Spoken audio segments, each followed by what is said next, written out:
Welcome to doctor Maithili's music therapy channel.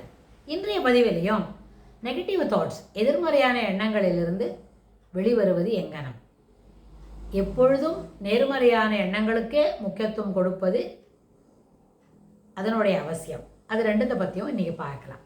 முதல்ல positive thoughts இருக்கணும் அப்படின்னா அதுக்கு பேசிக் என்ன, அடிப்படையான ஒரு பில்டிங்க்கெல்லாம் கட்டும்பொழுது அடியில் என்ன பண்ணோம், அடித்தளம் நல்லபடியாக அமைப்போம் இல்லையா? அந்த அடித்தளம் அமைக்கிறதுக்கு அதுபோல் இந்த பாசிட்டிவ் தாட்ஸ் வரத்துக்கு முதல்ல உள்ளது கிராட்டிடியூட். எல்லாவற்றிற்கும் ஒரு திருப்தியை வளர்த்து கொள்ள வேண்டும். சாட்டிஸ்ஃபேக்ஷன் அப்படின்றதும், சாட்டிஸ்ஃபேக்ஷன் என்ன சொன்னால், அனுபவிச்சிட்ட பிறகு திருப்தியாக இருக்குது.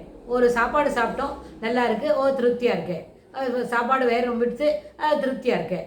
அதுபோல் அதுக்கு எப்படின்னா, வி ஆர் கிவிங் சாட்டிஸ்ஃபேக்ஷன் அப்படின்ற அந்த ஒரு வார்த்தையில் நம்மளுக்கு திருப்தியை பற்றி தெளிவுபடுத்துகிறோம். ஆனால் அது கிடச்சது இல்லையா, அந்த சாப்பாடு கிடச்சது இல்லையா, இன்றைய பொழுதுக்கு சாப்பாடு 2 வேளை கிடச்சிட்டு. அதுக்கு என்ன காரணம், ஒரு டே டு டே ரூட்டீன் மாத்திரம் செய்யக்கூடிய ஒரு தொழிலாளியாக இருந்தாலும், இல்லை மாசாந்திர சம்பளம் வாங்குகிற ஒரு தொழிலாளியாக இருந்தாலும், எப்படியே இருந்தாலும் ஒருத்தருக்கும் எல்லாருக்குமே 2 வேளை சாப்பாடு போரும் தான். இப்போ என்னது தேவையானது, 2 வேளை சாப்பாடு. சிலவங்க தினம் அன்றாடம் சமைச்சு பைசா சம்பாதிச்சு வாங்கி சாப்பிடுவாங்க, சிலவங்க மாசாந்திரத்துக்கு சம்பாதிச்சு சாப்பிடுவாங்க. யாராக இருந்தாலும் 2 வேளை சாப்பாடு, 2 meals, 2 square meals per day is the basic requirement. அப்படி இருக்கும் பொழுது அப்போ நம்மளுக்கு இன்னைக்கு கிடச்சது, இன்னைக்கு 2 வேளை சாப்பாடு கிடச்சிது, grateful, gratitude to the almighty, gratitude to the omnipresent அப்படின்னு அந்த கிரேட்ஃபுல்னஸ் அது நம்ம வளர்த்துக்கணும். அது பொதுவாக பெரிய விஷயங்களில் சொல்லுறது. சாதாரணமாக இன்னும் என்ன செய்யலாம், சின்ன சின்ன விஷயங்களுக்கு பண்ணும்பொழுது, ஸ்கூலுக்கு போகிறோம், ஸ்கூலுக்கு போகும்போது ஸ்கூல் பஸ்ஸு நேரத்துக்கு வந்துட்டா தேங்க்ஃபுல், தேங்க் காட் இன்றைக்கி நல்ல டயத்துக்கு வந்துடுது. ஸ்கூல் பஸ்ஸில் போகிற பிள்ளைங்களாக இருந்தால், இல்லை நம்ம பப்ளிக் சர்வீஸில் போகிறோம், அந்தந்த நேரத்துக்கு கரெக்டான நேரத்துக்கு பஸ்ஸு வருது, நம்மளை அதில் ஏற்றிக்கிட்டு போகிறது அப்படின்னு சொன்னால் பரவாயில்லையே, கரெக்டாக 8:15 வந்துடுது, தேங்க் காட், நல்லபடியாக உள்ளே ஏறிக்கலாம். பஸ்ஸில் ஏறினா நம்மளை ஸ்கூல் வாசலில் கொண்டு விட்டுடும். அது பப்ளிக் டிரான்ஸ்போர்ட். அந்த பஸ் ஸ்டாண்ட்லேருந்து ஒரு 2 மினிட்ஸ்க்குள்ளே ஸ்கூலுக்கு போக முடியும். ஸோ இந்த மாதிரி எது நமக்கு கிடைக்கிறதோ, அன்றாட தேவைகளுக்கு உண்டானது, சாதாரண சிறிய விஷயங்களுக்கு, இப்போ நம்ம ஒரு கார் சாவி வச்சுட்டு டெய்லி தேடிட்டே இருப்போம். அதுக்கு நம்ம என்ன சொல்லிக் கொடுப்போம், எல்லாவற்றையும் வலது கை பழக்கம் உடையவர்கள் போல அங்கங்கே வச்சுடாம, இடது கை பக்கத்தில் இருக்கிற அந்த மாதிரி பழக்கம் இருக்கிறவங்களா கார் சாவியை ஒரு இடத்துல வச்சுக்கோங்க. டெலிஃபோன் சார்ஜ் பண்ணுற, மொபைல் சார்ஜ் பண்ணுறத அந்த சார்ஜரை ஒரே இடத்துல வச்சுக்கோங்க அப்படின்லாம் நம்ம சொல்லிக் கொடுக்குறோம்னு சொன்னால், எதுக்கு யூனிட் அதுக்காக ஒரு ஒயராக இருக்குது அப்படின்னு தேடிக்கிட்டு போக வேண்டாம். So thereby will be grateful. பரவாயில்லையே, you can develop the attitude of, அந்த கிராட்டிடியூடை வளர்த்துக்கிட்டோம்னு சொன்னால், பரவாயில்லையே எல்லாம் ஒரே இடத்துல இருக்கே அப்படின்னு நம்ம நினைக்கிறோம். ஈஸியாக நம்ம போகும்போது எளிமையான முறையில் எதையும் தேடாமல் எடுத்துகிட்டு போக முடியும். இதெல்லாம் எதுக்குன்னு கேட்டால், இது எல்லாமே கிராட்டிடியூட். நம்மளுக்கு என்ன கிடைக்கிறதோ அதில் மனதை ஈடுபடுத்தி கொண்டு திருப்தியான உணர்வுகளை வளர்த்து கொள்ள வேண்டும் என்ற அடிப்படையில் தான் இது எல்லாமே இருக்குது. இது எல்லாத்துக்குமே அதுதான் அடிப்படையான காரணம். ஆனால் அப்படியெல்லாம் செய்யாமல் கிடைச்ச இடத்துல சில சாமான்களை வச்சு விடுறது, எந்த சாமான் கிடைக்கணுமோ அதை பற்றி நாளைக்கு இது வேணும்னு அதை சேகரித்து வைக்காமல் இருக்கிறது, நாளைக்கு இது தேவையாக இருக்கும்னு அது இன்றைக்கே ஒரு சேஃபான இடத்துல வைக்காமல் இருக்கிறது, அப்படியெல்லாம் செய்துவிட்டு லாஸ்ட் மினிட்ல இது எல்லாம் கிடைக்கலன்னா கையில் இருக்கிற சாமானை கீழே கொட்டி உதறி பார்க்கறது, அப்படிலாம் செய்தால் அங்கே என்ன இருக்கும், அந்த நேரத்தில் அது அங்கே கிடைக்காது. So we will feel bit defeated, என்ன கிடைக்க மாட்டேன்றது அப்படின்னு நினைப்போம். ஸோ அதனால் அதை பற்றி யோசிக்காமல் முன்னாடியே அதை ஏற்கனவே ப்ரீ பிளான்டாக ஒரு இடத்துல சேஃபாக வச்சுருந்தா, இதுபோல் ஸ்கூலுக்கு போகிற நேரத்துலையோ ஆஃபீஸ் போகிற நேரத்தில் கார் சாவியை தேடுறது அப்படின்லாம் செய்யாமல் இருக்கலாம். இதுக்கு என்ன காரணம், நம்மளோட பிளானிங் கொஞ்சம் குறைவாக இருக்குது. எதிர்மறையான கருத்துக்களுக்கு எண்ணம் கொடுத்துடுறோம். இப்போ வந்தாச்சா சரி பாக்கி விட்டு நாளைக்கு பார்த்துக்கலாம் அப்படின்னு நினைக்கும் பொழுது தேர் மே பி சம் ஸ்லிப்ஸ், எங்கேயான ஒரு இடத்துல வச்சுட்டு மறந்து போய்டுறோம். அதுக்கு காரணமும் இந்த கிராட்டிடியூட் இல்லாமல் வேறு ஏதோ ஒரு முயற்சியில் எண்ண ஓட்டங்கள் எங்கேயோ சிதறி கொண்டு இருக்கும்போது ஒரு இடத்துல வச்சுடுறோம், அதில் கவனமாக இல்லைன்னு. அதனால் மனம் என்பது எப்பொழுதும் இதை த டிசிப்ளின் என்ற வார்த்தை இருக்கே, அந்த எண்ண ஓட்டங்கள் சீராக இருக்க வேண்டியது அது அத்தியாவசியம். அப்போ தான் அது மனம் பரப்பிக்கொண்டே இருக்கும். Fragrance, mind is a garden. அது வந்து ஒரு சில பதிவுகளுக்கு முன்னாடி சொன்னோம், அது ஒரு டஸ்ட்பின்னோ கார்பேஜ் டின்னோ கிடையாது.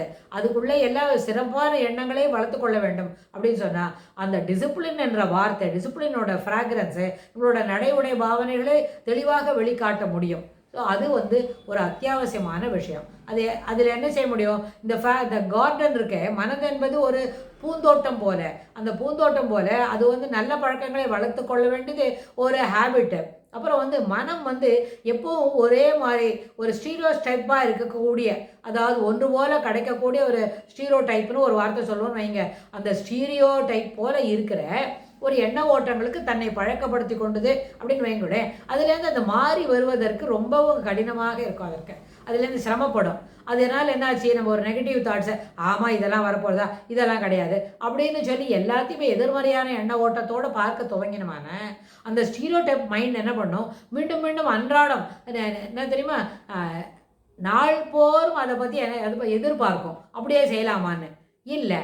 அப்படி மைண்ட் ஒரு ஸ்டீரியோ டைப்புன்றதுக்கான இருக்கிறதுனால அதுலேருந்து வெளியில் வரணும். We should come out of it. அதுக்கு என்ன செய்யணும், இந்த ஸ்டீரியோடைப் மைண்ட் செட்டான நெகட்டிவ் தாட்ஸை விட்டுட்டு டிசிப்ளின் என்ற மைண்ட் செட்லேயும் கிராட்டிடியூட்லேயும் அதனோட அடிப்படையில் எண்ண ஓட்டங்களை வளர்த்து கொண்டா மைண்ட் வந்து ஒரு ஃப்ராக்ரன்ஸ் இருக்கிற ஒரு நிறைய நல்ல சிறப்பான மலர்கள் மலரக்கூடிய அந்த தெரியுமா, டிசிப்ளின் என்ற ஃப்ராக்ரன்ஸ் அதுபோல் வாசனை வீசக்கூடிய ஒரு மனம் வந்து ஒரு அதுபோல் ஒரு பூந்தோட்டமாக மாறும்.